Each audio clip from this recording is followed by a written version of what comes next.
Jorge Delgado Guzmán, guayaquileño, nace el 4 de julio de 1931. El Vicente Rocafuerte se convirtió en su academia de estudios. Contando con 15 años, se enrola en el Barcelona Sporting Club. En 1952, debuta como arquero ante Millonarios de Colombia. Su vida transcurre entre el deporte y el periodismo. Su tiempo lo dedica a escribir en un periódico y un programa de radio desde hace más de 20 años.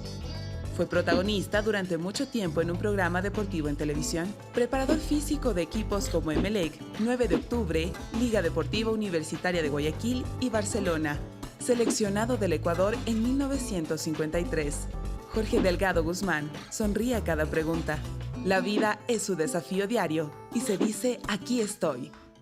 Hoy nos recibe en su casa para contarnos qué pasó con Jorge Delgado Guzmán. Jorge, gracias por recibirnos en su casa. ¿Cómo está usted? Le vemos saludable. ¿A qué está dedicado? Mi vida que ya llegó a los 86 años es realmente dedicada al periodismo y al deporte. ¿Su salud se encuentra bien? Sí, hasta este rato sí. Duermo bien, tranquilo, no creo que tenga más problemas que no sea tratar de hacer más cosas, ¿no? Quisiera hacer más cosas de las que ahora hago. Sigo haciendo algo en periodismo, escribo en un periódico de la localidad, trabajo en una radio, tengo un programa ya desde hace 20 años los domingos y eso me permite comunicarme con la gente. Siempre les digo, no los veo, pero lo siento mucho cuando los veo cuando los siento en radio. Trabajé muchos años en televisión. Como le digo, la vida mía estuvo dividida en televisión y periodismo. En televisión estuve en Ecuavisa 20 años, en Canal 12 10 años y en Canal 11 10 años también. ¿Qué es un día rutinario para usted? ¿Qué hace por las mañanas? Cuéntenos. Bueno, yo en la mañana trato de pasar lo mejor posible. Tengo un par de perritos con los que me divierto corriendo. ¿De qué raza son? Ellos son los que corren, yo ya no puedo correr. Y entonces me divierto, converso con ellos, hablo, jugamos. Y además tengo la suerte de vivir con mis dos hijos menores, 28 y 29 años, por cuanto enviudé recientemente, hace unos 3 años, va a ser 3 años. ¿Y en las tardes qué hace usted? Bueno, en las tardes leo bastante, trato de leer lo más que puedo, leo los periódicos de la ciudad, además tengo bastantes libros, siempre relacionados con el deporte, y por las noches siempre nos reunimos con un grupo de amigos en un local muy cercano aquí, que es una mini despensa, que se llama Pablito. Y el conversar, el hablar, yo creo que es una de las cosas más importantes que tiene que tener una persona, tiene que tener el hombre, porque el alternar con ideas, compartir ideas y ser amigo de todos y enemigo de nadie es una cosa más que importante. En la familia Delgado, ¿cuántos integrantes la componen ahora? Bueno, familia Delgado siempre fue periodista.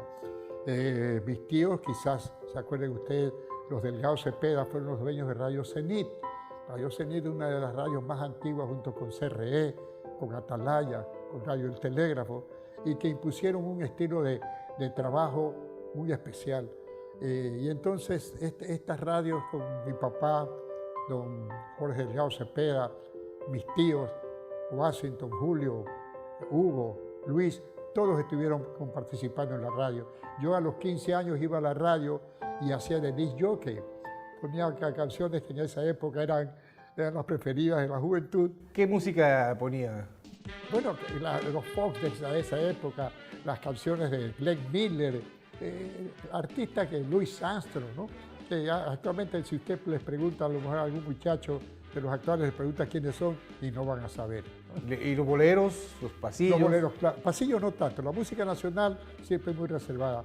Fui muy aficionada a los boleros, inclusive en una ocasión, durante 10 años, de 1960 a 1970, tuve un almacén de discos en la calle Pedro Carbo y Aguirre. Se llamaba Todo Disco, era muy pequeñito, pero vendía discos de esa época que eran de 45 revoluciones y de 33 revoluciones. Ya, los famosos LPs. Claro, LP y los pequeños. Y entonces en ese sitio se reunían los jugadores del Barcelona y del Emelec y las muchachas pasaban a pedir autógrafos y todas las tardes teníamos unas reuniones muy lindas con la música que se ponía en el tocadisco y que la gente la aceptaba mucho en esa época. O sea, usaba a los jugadores como impulsadores para sus ventas. Bueno, quizás no como explotadores, ellos explotaban. Impulsadores, ¿no? Ellos explotaban.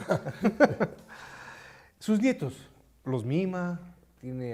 ¿Cómo se lleva con sus nietos? Bueno, tengo 6 hijos, ¿no? Una vez me preguntaron, ¿todos vivos? No, le dije, hay 4 que trabajan. No, sí, tengo 6 hijos, 3 de mi primer matrimonio, 3 de mi segundo matrimonio. Con ellos nos vemos siempre, son muy cariñosos, me siguen cuidando. Actualmente vivo con los 2 menores y entonces ellos están siempre preocupados. Jorge, pues que ya ustedes conocen tu trayectoria de tantos años, está siempre pendiente de mí, yo lo visito en su piscina. Mi segundo hijo es médico cirujano, trabaja con niños, es jefe del hospital de Roberto Gilbert, en la sala de quemados, hace unos muy lindos trabajos. Él siempre está preocupado de todo lo que me pasa y mis demás hijos también, ¿no? ¿Alguno de sus nietos ha querido seguir sus pasos? De mis hijos. De sus nietos. De mis nietos, sí. Hay uno de ellos, Jorge Delgado Torres, hijo de Jorge Aurelio, y está estudiando periodismo y actualmente es fotógrafo profesional y periodista, ¿no? Así que le va bastante bien. El segundo ya va a estudiar fisiología. La tercera es funcionaria de un banco en la localidad. El cuarto, profesora de inglés, es casada con 2 hijos. El quinto es actualmente funcionario público. Y la sexta es la que ustedes vieron aquí conmigo, que ella también es ingeniera comercial, ¿no? ¿Usted de niño a qué jugaba?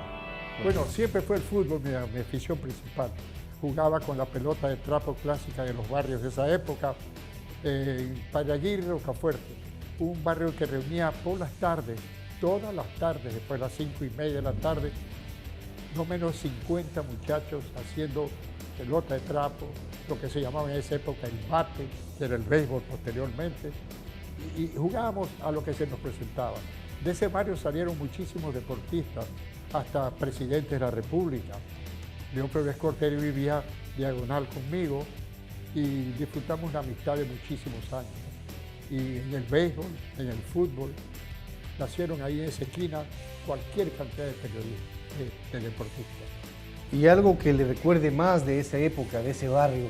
La amistad que seguimos manteniendo con ese grupo. Fíjense que hacemos una reunión desde hace 18 años, ya va a ser 19 años, todos los segundos miércoles de cada mes nos reunimos los que yo llamo los sobrevivientes del barrio. Comenzamos un grupo de más de 46, 48. Actualmente habemos 24, ¿no? Pero no dejamos de reunirnos y nos tomamos una sopa, un segundo plato, una ensalada y conversamos de lo que nos ha pasado en ese mes y seguimos siendo amigos, que es lo importante, ¿no? ¿Era un buen estudiante en el colegio? Regular. No nos vamos a poner en el plan de estrella, porque después de hacer tanto deporte, yo estudié en el Vicente Rocafuerte y trabajé como profesor de educación física del Vicente Rocafuerte durante 24 años. Y como le digo, ahí también tuve otros políticos, alumnos, inclusive presidente de la República, el señor Jaime Roldós Aguilera fue mi alumno, ¿no? Y lo recuerdo con mucho cariño. Y el fútbol hacía que yo representaba al colegio en 6 deportes intercolegiales. Entonces no tenía tiempo casi para estudiar. Ya los profesores veían y dicen, ¿cuánto quedaron en el último partido? Ganaron 2-0, tienes 20. ¿Y alguna travesura que se le venga a la memoria ahora, en esa época, de estudiante? ¿Alguna anécdota de esa época? ¿Alguna anécdota, travesura de esa época?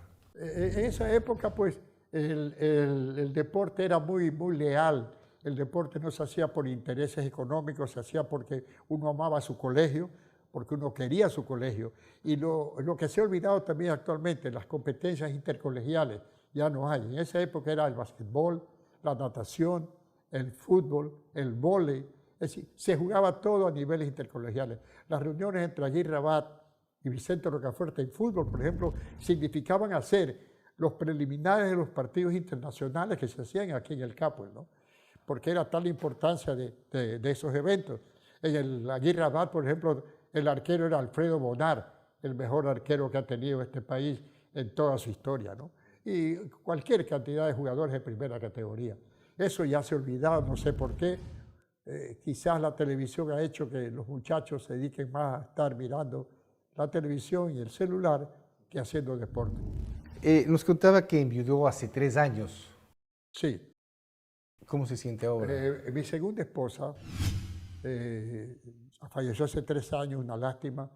Es la mamá de mis 3 últimos hijos. Fotografías que ustedes verán, tuvimos la oportunidad de viajar mucho y entonces nos llevábamos muy bien. Fue una enfermedad de 15 días, un problema gravísimo, no le dio chance a nada y tuvimos que lamentar su fallecimiento, ¿no? Con mucha pena.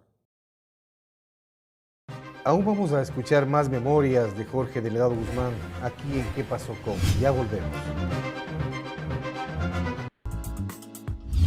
Estamos de vuelta aquí en ¿Qué pasó con? Jorge, su hijo homónimo suyo, Jorge Delgado Panchana. En la participación olímpica de Múnich 72, en la cual obtuvo un 4º lugar, a pesar de la acción terrorista que se desarrolló, ¿usted estaba ahí? ¿Cómo la vivió? Bueno, lógicamente la emoción de tener a un hijo en una final olímpica, hemos tenido muy pocos padres de familia aquí en este país. Entonces, cuando Jorge llegó a esta final, terminó en 4º lugar, que para mí era un triunfo tremendo.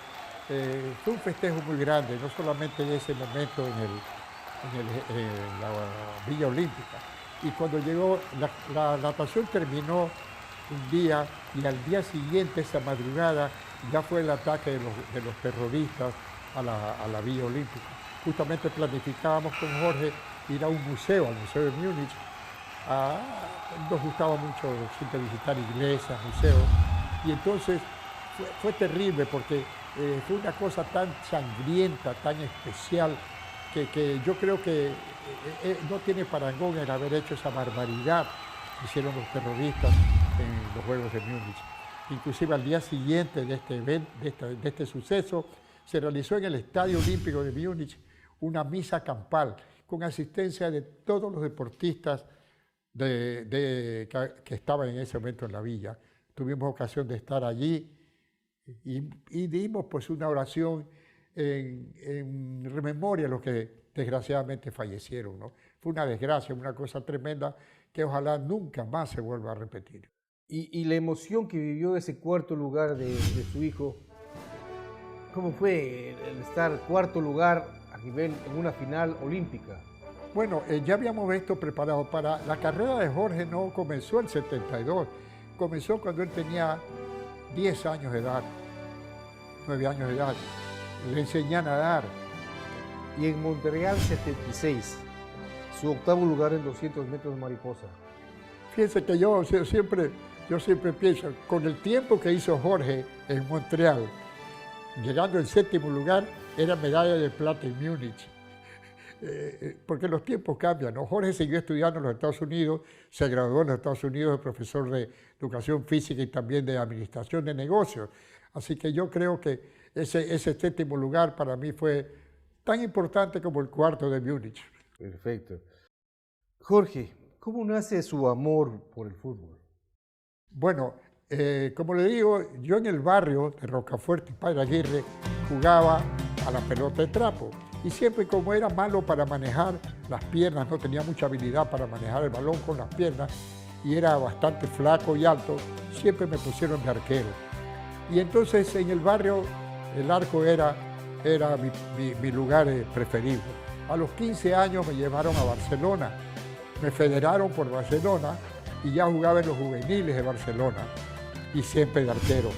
El año 47 me pasaron ya a jugar en las reservas y el 49 ya era arquero suplente de Enrique Ignato Romo. Y ahí ya me quedé pues hasta el 55 que dejé de jugar en Barcelona. Claro, porque su debut fue en el año 42 con Barcelona la primera vez en un partido frente a Millonarios. pero como suplente. El año 48 yo era suplente en 42, ese partido. 42. El 52 fue que 52, yo jugué con Millonarios. Y jugamos un partido que traía con Millonarios a 11 estrellas del fútbol mundial. ¿Le invadieron los nervios, Jorge? ¿Le invadieron los nervios? No, porque es decir, ya los nervios cuando uno pisa el gramado, cuando entra, si tiene nervios, preferible decirle al entrenador, no puedo jugar. Pero yo tenía a mi papá que me acompañaba a todos los partidos. Mi papá, yo por eso nunca supe el sabor de un tabaco. No he fumado ni he bebido, porque mi papá, no teníamos carro en esa época, ¿no? En una fundita de trapo que me había hecho mi mamá, poníamos las camisetas, las medias, porque antes no había quien lavara en los equipos. Los lavaba la mamá de uno en la casa. Íbamos en un colectivo, en un bus, al Estadio Capol. Entraba yo a la cancha, a la puerta de los jugadores. Mi papá me daba la bendición, me daba un beso y yo entraba. Mi papá se iba a la galería a ver el partido. Terminado el partido, mi papá estaba parado otra vez en la puerta esperándome para llevarme a la casa. Así que calcule usted que yo no tenía chance de irme a ningún lado porque el respeto a los padres era algo muy importante en esa época, ¿no? Íbamos a tomar chocolate a las carretillas, chocolate con aplanchado. ¿Usted fue hincha de Barcelona desde el principio? Sí. Yo soy barcelonés toda mi vida desde que me federé por Barcelona, ¿no? O sea, ¿jugó algunos clásicos del Astillero? Yo jugué 18 clásicos del Astillero. Habré perdido 2. Casi siempre les ganábamos a los emelexistas. Y entonces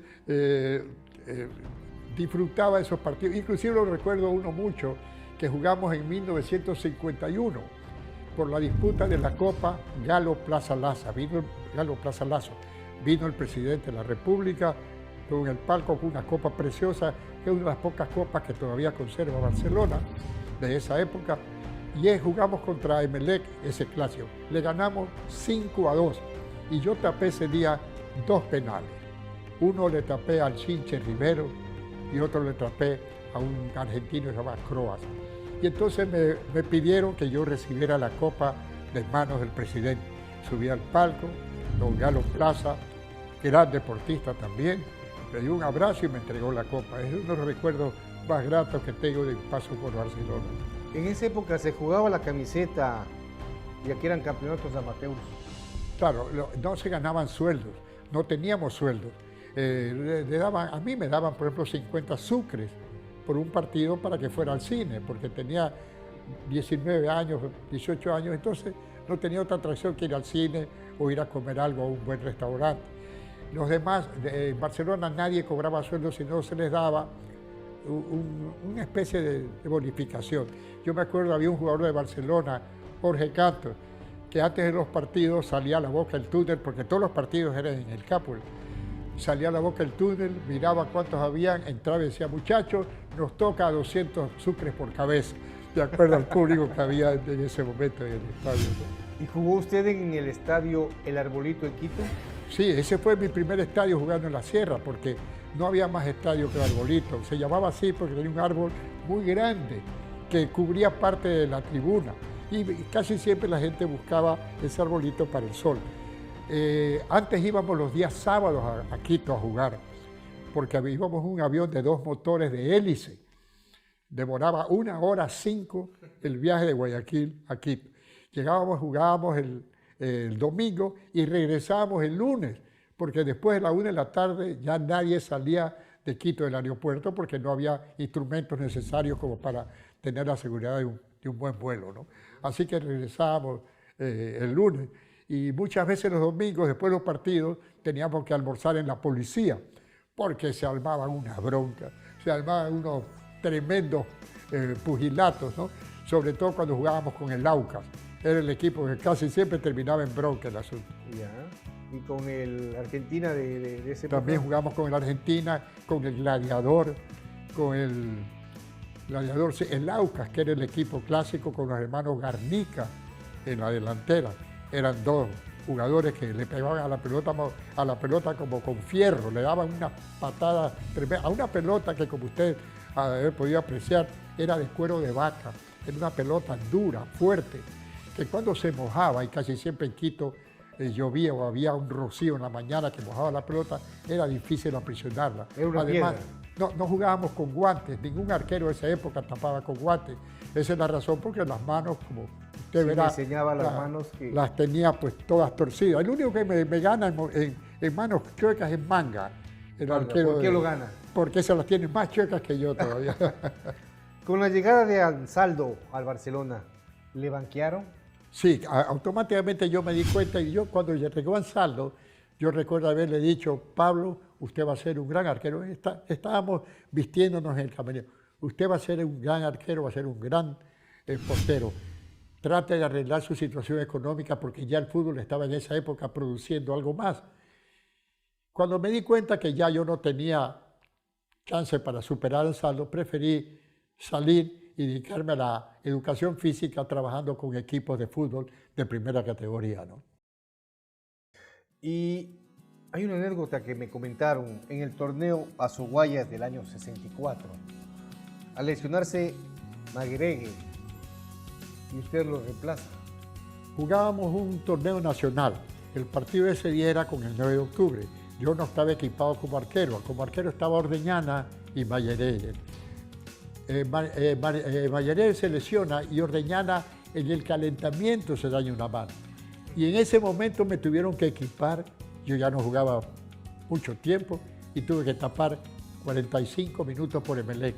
Lo hice con todo amor, con todo cariño, porque yo siempre he tratado de ser profesional. La divisa se lleva en el corazón, pero cuando uno trabaja para una institución tiene que tener la divisa en la camiseta, ¿no? ¿Y ganaron ese partido o perdieron? Lo perdimos 2-1 y a mí me hicieron el gol con que perdió Emelec. No creo que me alegré mucho, pero sí no sentí que me lo habían hecho a mí. ¿Qué se jugaba? ¿Se jugaba algún campeonato? Campeonato final? nacional. Se jugaba campeonato nacional en esa época ya. ¿El campeonato nacional? Nacional, sí. Y jugaba, pues, por el campeonato, jugaba 9 de octubre contra Emelec. 13 goles del culpable. Esa es la única vez que me he puesto la camiseta de Emelec para jugar. ¿En qué equipos ha estado de preparador físico? Estaba preparador físico en Barcelona, Emelec, Liga Deportiva Universitaria de Guayaquil, donde también jugaba de arquero porque estudiaba en la universidad. El 9 de octubre posteriormente, y viajé a muchas Copas Libertadores con estos equipos. Como preparador físico estuve en Bolivia, Perú, Chile, Argentina, Uruguay, y siempre hicimos muy buenos trabajos, muy buenas performances.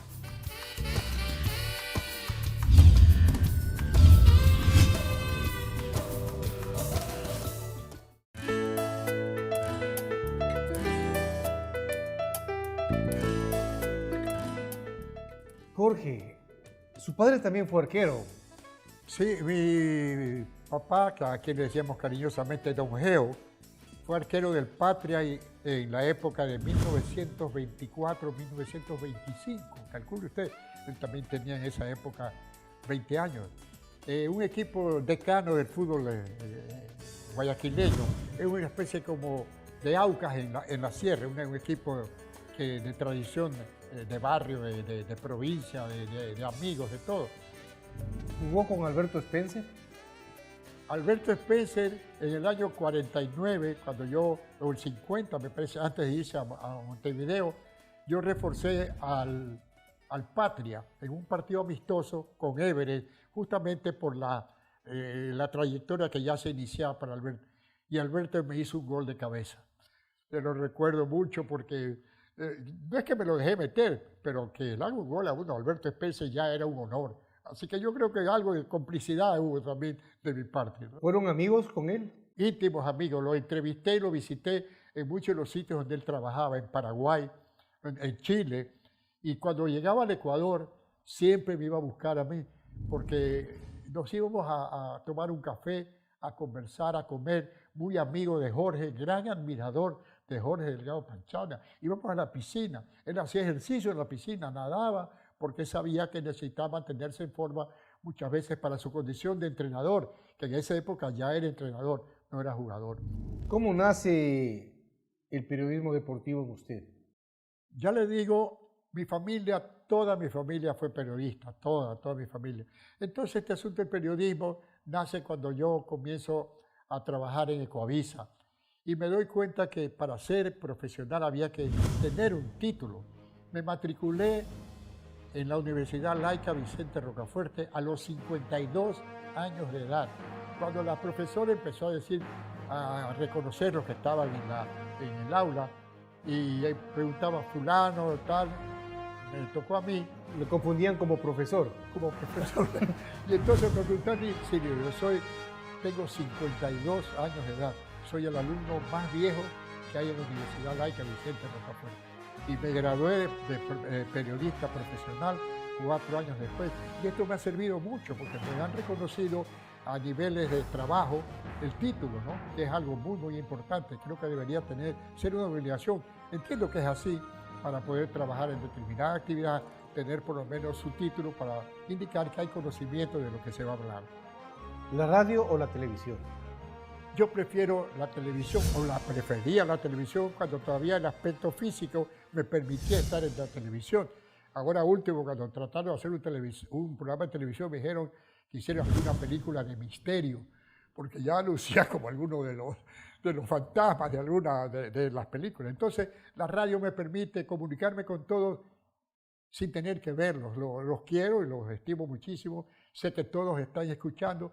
Como le digo, ya va a ser 20 años que mantengo un programa en una radio, Super K800, que se llama Domingos de Siempre. Y lo heredé de este muchacho Rodríguez, que tenía por lema, el deporte también tiene corazón.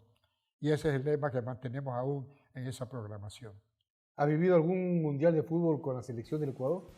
Nunca fue un mundial de fútbol. Siempre lo transmitía aquí, lo ocultaba, pero nunca fue un mundial. Me parecía que lo veía mejor cuando le repetían las jugadas y a cada momento veíamos las acciones, pero nunca he ido, ¿no? Hay personas que dicen, yo fui a 5 mundiales o 4 mundiales. No, yo sí lo digo con contar porque nunca fui a un mundial, pero quizás comentaba de fútbol con mucha claridad porque lo había jugado y para saber de fútbol hay que haberlo jugado, ¿no? A esta tercera edad, ¿cómo la siente? Bueno, yo la tercera edad no la tomo como una etapa, ¿no? La tomo como una continuidad de la vida. La vida se prolonga hasta cuando el dueño del Orfeón dice basta, ¿no? Yo pienso que morir es un anochecer sin aurora. El que muere no tiene ya una aurora, pero tuvo el último anochecer de su vida. Y esto hace que yo no le tenga miedo a la muerte porque sé que va a llegar porque es inevitable, pero la sigo viviendo hasta que tenga la oportunidad de decir, bueno, ya me he divertido bastante, ¿no? Porque la vida no es solamente diversión, la vida es trabajo para los demás. Y esto que estoy haciendo ahora, tanto en radio y en televisión, es compartir con todos los que me leen o con todos los que me escuchan, ¿no? Momentos que ha vivido el deporte. Siempre trato de... La amistad para mí es una cosa sumamente importante, ¿no? El conversar en las tertulias que tenemos donde Pablito, como ya les indicaba, bueno, son de todas las noches. Por ahí pasa un señor vendiendo morocho en una motocicleta y tiene un parlante que grita morocho, morocho. Yo me tomo 2 vasos todas las noches porque es una de las bebidas que me hacen dormir plácidamente. ¿Qué le falta por hacer, Jorge? Bueno, yo creo que me falta tanto, ¿no? Que no sé si tenga tiempo de hacerlo, ¿no? La vida nunca debe quedar para un hombre truncada porque ya llegué y ya no hago nada más. No, todos los días es un desafío. Diariamente es un nuevo desafío, un nuevo momento de decirle a la vida, aquí estoy. ¿Para qué me necesita? ¿Para qué me quiere? Tengo a mis hijos con los que disfruto tremendamente, con mis amigos, con las comunicaciones. Y entonces pienso que uno no debe decir, ya terminé. No. Estoy recién comenzando a vivir. Estamos comenzando. Gracias. Gracias a ustedes, muy amables.